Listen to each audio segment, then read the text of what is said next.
Okay, today in the Nomadic Indoctrination series, we're going to put together a video titled Nomad Makes a Fire. This is a little tricky because I'm not actually holding the camera like I usually do. I have it set up here on the table, on the edge of the table, over the edge of the table. So here we go.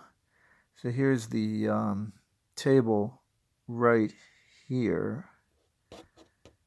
I don't know if that's clear what I'm describing. This is the leg of the table right over here.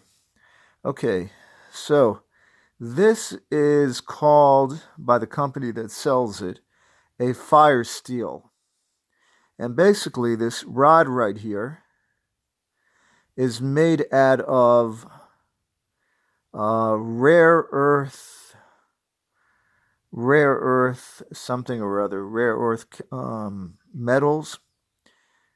Not sure why they're called rare earth. Maybe because they're rare and they're found in the earth, most likely.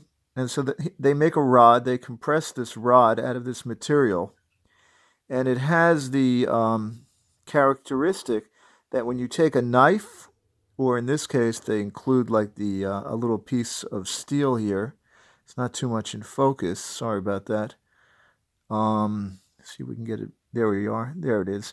It's not a knife. It's just a piece of steel.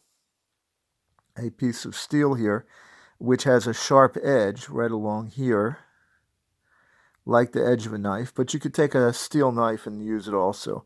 And what happens is when you scrape it along here, you take that edge. Excuse me. Oh, little allergy. You take that edge. Oh man, I'm gonna sneeze. I feel it coming on.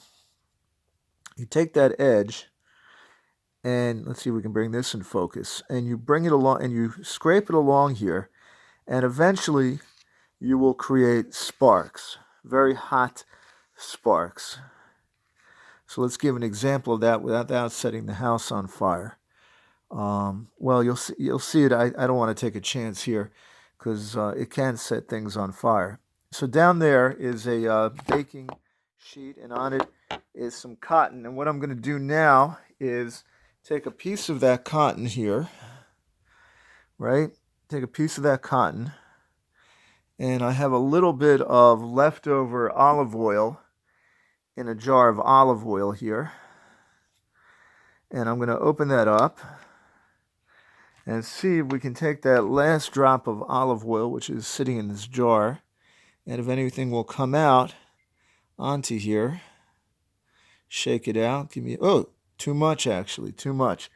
We don't need that much. You'll understand that we don't really need that much. So now I've got olive oil on here on the cotton, and I let the cotton absorb it.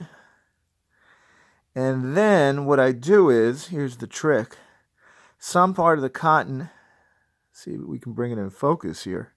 Some part of the cotton has not absorbed the olive oil, and we sort of tease it out. So it's like what we call tinder. It's the part that's going to catch on fire with one of those little sparks.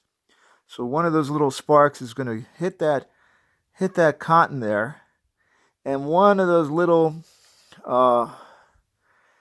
little frizzy pieces of cotton is going to catch on fire, and it's going to begin burning. And then another one's going to begin burning, and then another one.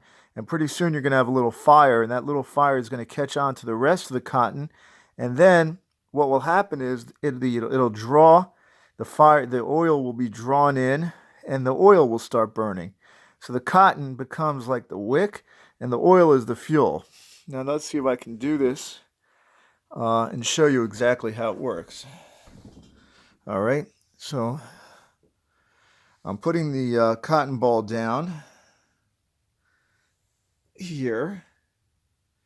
In practice, it doesn't take this long. I'm just doing it slowly to describe it to you. And now, I take my fire steel, right? And hopefully this will come out. You'll understand what I'm talking about. So I scrape it.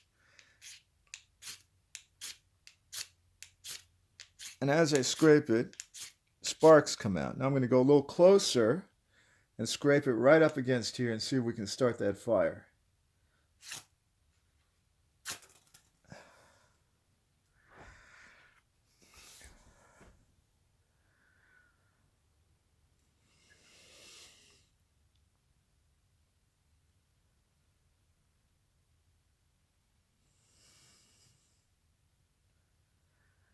There you are. Nomad starts a fire. I'm going to take the camera now with my oily fingers and bring it down and give you a better idea of what's going on here. I don't want to set the phone on fire or heat it up. It's very hot. I put my hand here, you feel the heat coming off of that. The oil is burning hot. And there you go. We have an oil lamp.